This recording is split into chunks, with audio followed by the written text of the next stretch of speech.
The auxiliary handle attaches to the top of your circular saw and provides a grip so the saw can be used safely and accurately. The kit includes the handle and the mounting screws.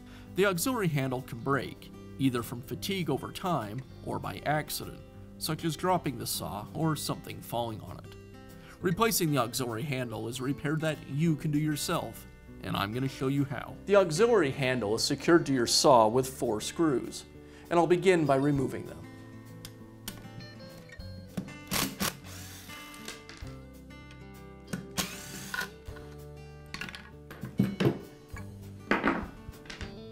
I'll align the new handle with the mounting locations on the saw